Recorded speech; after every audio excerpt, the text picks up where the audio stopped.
Hi friends, welcome back to our backend application using the NodeJS and expressjs and mongodb. In the last few classes, we have completed the creation of the post and updation of the post. In this class, we are going to delete the post. First, I am going to take the one variable delete post equal to asynchronous handle of I am going to pass the callback function of with the request and response parameters. I'm using the async keyword also to handle the promises using the async and await key. First, I'm going to take the ID.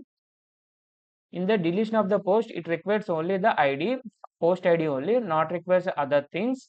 Because of using this ID only, we are going to delete delete the post.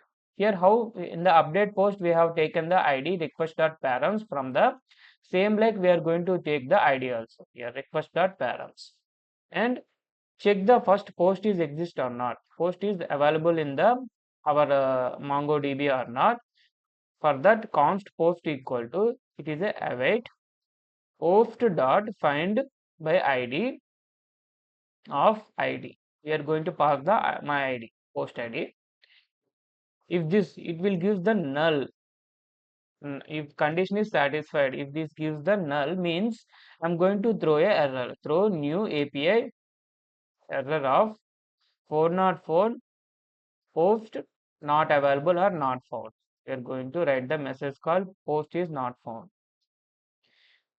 In the other case, in the else case, the post is available. I'm going to delete the post dot find by id and delete. In the previously we have used the update function, but here we are going to find by id and delete this using the id. We are going to pass only the one thing only id only.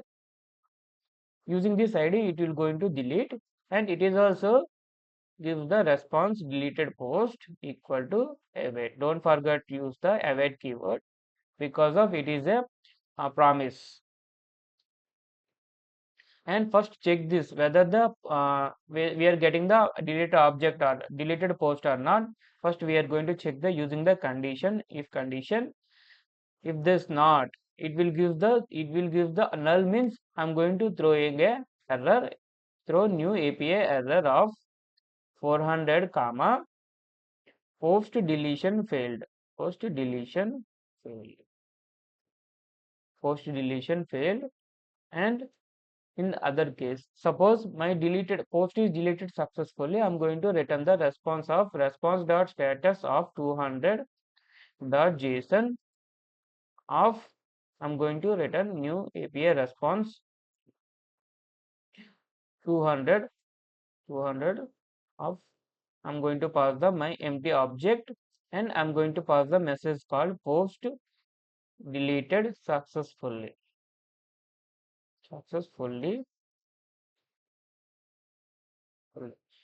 Come to my here first export this delete post and come to my post.routes.js, and here first import the thing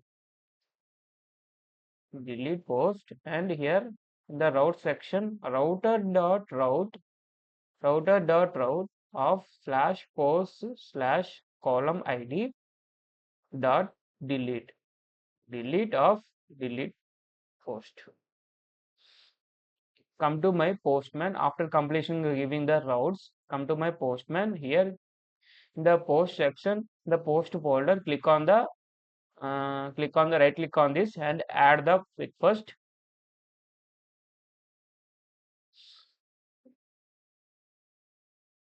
Delete post, name it as a delete post, and change the method to delete and give the URL. Here in the update section, already I have a URL is existed. I'm going to copy this one and click on here. See, send this. You click on the send button. Here we got the status code is 200, data is empty object. Because of my post is deleted, I am passing the empty object. Message is post deleted successfully, or success is true. If you give the instead of the null, empty object, you can pass the null, or you can pass, if you want to pass the deleted post or deleted post information, you can pass that one also. According to your requirement, you can pass. That's all, friends. I have completed the deletion of the post. In the next session, we are going to see the get all post and get the single post. If you like my content, if you like my explanation, please like and subscribe my channel and support my channel.